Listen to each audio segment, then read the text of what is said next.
have a secret admirer at work. Their notes have taken a dark turn. Every time I found one of those damned yellow sticky notes on my monitor, I knew it would be a bad day.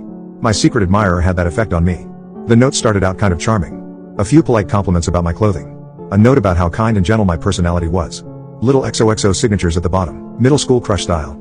It was a bit of an ego boost, but I was happily married. My wife Emily and I had a rough stretch a few years back after I had an affair, but we got things back on track. I thought of telling her about the notes, but I didn't want to worry her. The flirtatious post-its went into the trash and I moved on with my day. I didn't give the first dozen or so much thought, until they began to threaten me. The first note that left me with an unsettling feeling showed up 2 months after the first one. Gone were the free-flowing, delicate curves of the handwriting. Heavy grooves gouged into the paper from the heavy block letters etched on the surface. Why don't you ever answer me back? You could leave a note for me on your computer. It seems like you don't care. It's starting to make me angry. XOXO. At first, I laughed it off before wadding up the note and tossing it in the trash. The idea of leaving a note for my admirer was ridiculous. They had never even mentioned wanting me to leave a reply before. How the hell was I supposed to know my computer monitor was like their own personal mailbox? 2 days later when I arrived at work, there were 2 notes attached to my monitor. The first one was the angry message from a few days before. It had been uncrumpled and smoothed out. Underneath sat another note on clean, uncrinkled yellow paper. You just wad up my messages and throw them in the trash? What the hell is wrong with you? You used to be something special to me, but now I see you're just like every other guy I've met. I was wrong about you. You're a piece of garbage. XOXO. I felt a mixture of anger and relief at the note. Whoever this woman was, she didn't know me well enough to make judgment calls like that about me.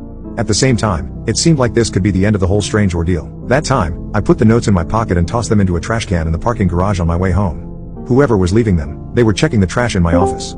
With any luck, they would move on and get over their fixation. No such luck. Only a few days later, there was another sticky note on my monitor.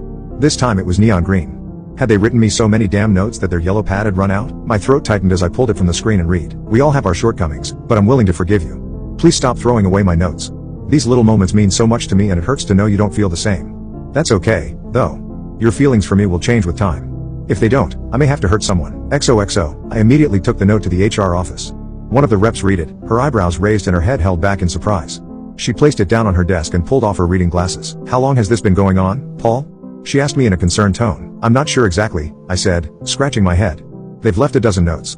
2 dozen, maybe. Do we have security cameras on the floor? No, she said, shaking her head.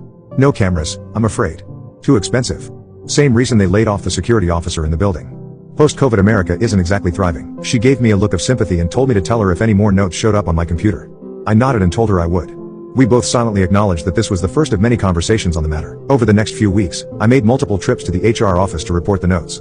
They rambled endlessly about how heartless I was, how angry I'd made them, and the violent things they would do to me if I didn't respond soon. It was becoming exhausting. Last week when I arrived to work, there was a hot pink sticky note on my computer monitor.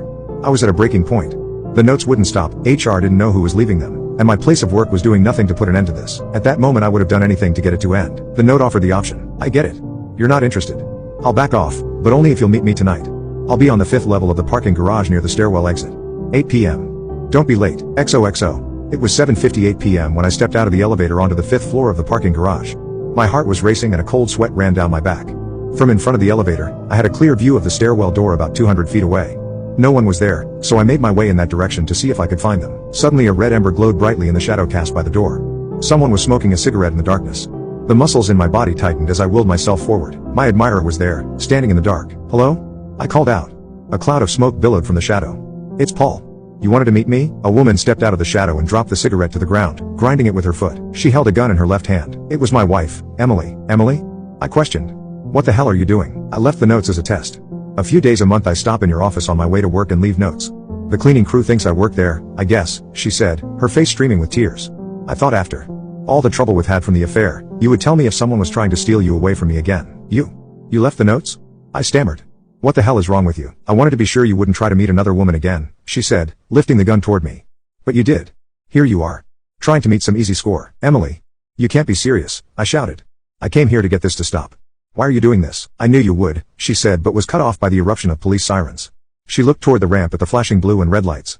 You called the police? I nodded. Of course I did, I exclaimed. I thought someone was going to hurt me if The thunder of a gunshot was all I heard before the world went black. I woke up in a hospital. My entire body ached. There were thick white bandages wrapped around my midsection.